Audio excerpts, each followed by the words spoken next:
60 yıl önce Gene Roddenberry'nin hayal ettiği utopik gelecek vizyonu, izleyicileri daha önce kimsenin gitmediği yerlere cesurca götürmüştü. Star Trek, Starfleet Akademi, bu geniş evrenin en yeni dizisi ve tam da doğru zamanda geliyor. Orijinal dizi, 1960'ların karmaşası içinde NBC'de yayınlanmaya başlamış ve izleyicilere iyimser bir gelecek vaat etmişti. 60 yıl sonra Starfleet Akademi, dünya yeniden korku ve belirsizlikle karşı karşıya kalırken aynı umut dolu ruhu yakalıyor. Bu dizi, bir asırdan fazla bir süredir ilk kez yeni Starfleet öğrencilerini konu alıyor. Paramount stüdyoları yeni sahiplerinin kontrolünde olduğundan Starfleet Akademi, Alex Kurtzman'ın gizli sığınağından çıkan son yeni Star Trek dizisi olabilir.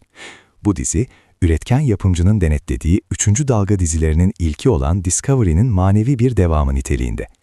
Kurtzman, 2025'te CBR'a verdiği röportajda, "Bence her nesil o zamanki dünyanın koşullarına bağlı olarak aynı temel sorunlarla uğraşıyor," demiş ve eklemişti.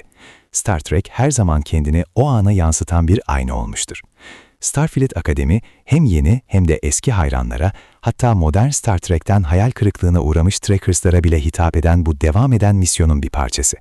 Paramount, 1. sezonun ilk 6 bölümüyle inceleme için yayınladı ve bu bölümler yeni ve eski hikaye anlatımı arasında neredeyse mükemmel bir denge kuruyor. Starfleet Akademisi, yeni ve klasik Star Trek'in ustaca harmanlanmış bir örneğidir. Star Trek zaman çizelgesinde Starfleet Akademisi'nin yer aldığı zamandan yaklaşık 120 yıl önce yanma adı verilen felaket niteliğinde bir olay, warp motorlu uzay yolculuğunu ve bununla birlikte Federasyon'un neredeyse yok etti. USS Discovery mürettebatı, 32. yüzyıla varışlarının ardından bu sorunu çözdü.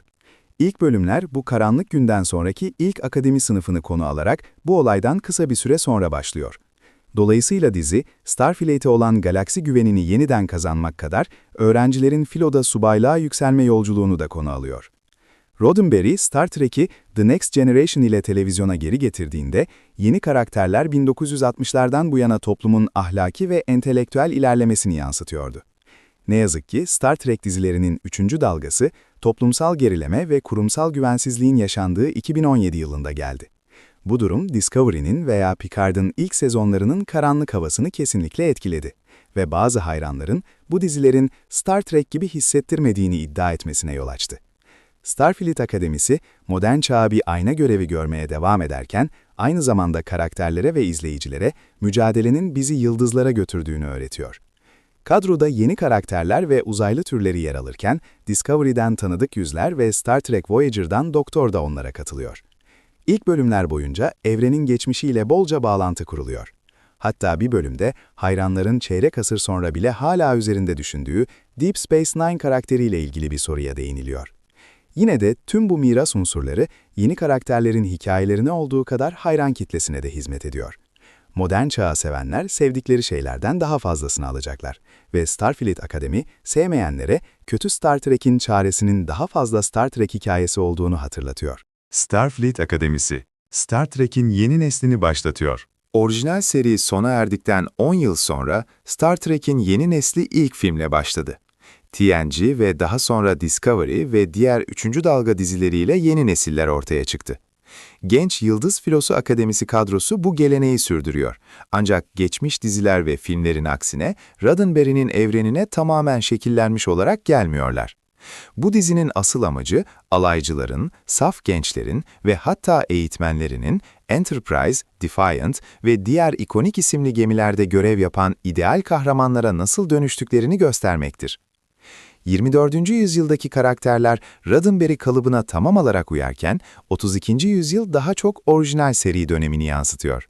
Çocuklar ve hatta yetişkinler bile günümüzde yaygın olan küçük anlaşmazlıklardan, şüphelerden veya diğer insan zaaflarından muaf değiller.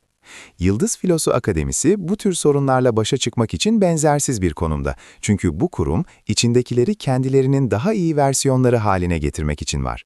Karakterler ayrıca geliştikçe artan bir baskıyla karşı karşıya kalıyorlar. Başarıları sadece bireysel rütbeleri veya gelecekteki kariyerleriyle ilgili değil.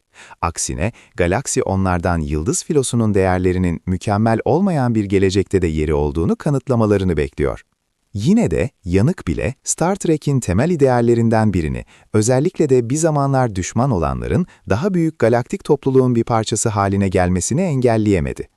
Lura Tok, iki ikonik kötücül tür olan Klingon ve Jem'Hadar ırklarının karışımından oluşuyor ve Yıldız Filosu Akademisi'nin ikinci komutanı. Teğmen Jaden Krak, TNG'nin Worf'un kurduğu geleneği takip ederek Yıldız Filosu'nda görev yapan bir Klingon. Ayrıca holografik yaşam formu seri uyum Mil, yani Sam ve Darsha ırkından Genesis Light gibi yeni türler de var. Yıldız Filosu'nu tehdit eden yeni tehlikeler ortaya çıktıkça, teğmenler de selefleri gibi onlarla birlikte yüzleşiyorlar. Star Trek 60 yaşına girerken, Starfleet Akademisi, kelimenin tam anlamıyla geleceğinin nasıl görüneceğini ortaya koyuyor. Starfleet Akademi'yi daha da hayırlı kılan şey, Star Trek'in 60. yıl dönümünde yayınlanmasıdır. 60 yıllık öyküler, karmaşık bir evren ve sayısız karakterlerle bu evrenin devam etmesi bir mucizeden farksızdır. TNG'den önce hiçbir televizyon devam dizisi orijinalini geçememişti. Ortak sürekliliğe sahip uzun metrajlı film serileri artık norm olsa da Star Trek bunu başaran ilk seriydi. Starfleet Akademi bu geleneği sürdürürken yeni ve genç hayranları da kendine çekmeye çalışıyor. Önceden uyaralım. TNG, Voyager veya Enterprise gibi başka bir gemi dizisi arayan hayranlar bu açlığın giderilmemiş olduğunu görecekler. Starfleet Akademi özünde adının vaat ettiği şeyi sunuyor.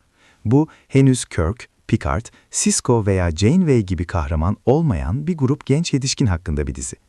Elbette bir gemide maceralar yaşıyorlar ve cesurca yeni yaşam, medeniyetler ve tabii ki bilim kurgu belaları arayışına giriyorlar. Ancak bu, diziyi Star Trek evrenine değerli bir katkı haline getiriyor.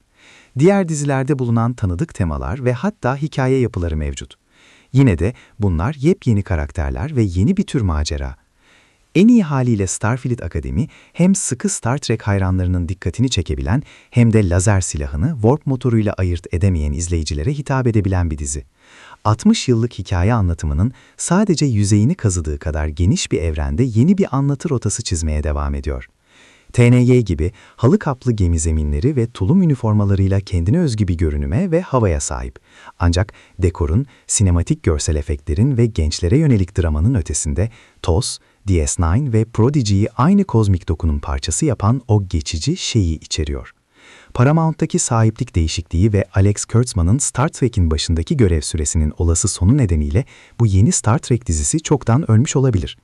İkinci sezon şu anda yapım aşamasında, ancak bundan sonraki geleceği belirsiz. Yine de geçmiş geleceğin habercisi ise bir dizinin iptali mutlaka hikayenin sonu anlamına gelmez. Orijinal serinin karakterleri dizinin bitiminden 10 yıl sonra geri döndüler. Picard, yeni nesil ekibini dizinin bitiminden 30 yıl sonra yeniden bir araya getirdi. Her yeni Star Trek hikaye anlatıcısı, selefinden bayrağı devralır ve daha önce olanların üzerine inşa eder. İlk 6 bölümüne bakılırsa, Starfleet Akademi, Roddenberry'nin evreninin 60 yıl daha ayakta duracağı güçlü bir temel oluşturacak. Star Trek Starfleet Akademi'nin ilk 2 bölümü 15 Ocak 2026'da Paramount Plus'ta yayınlanacak ve yeni bölümler her Perşembe günü yayınlanmaya devam edecek.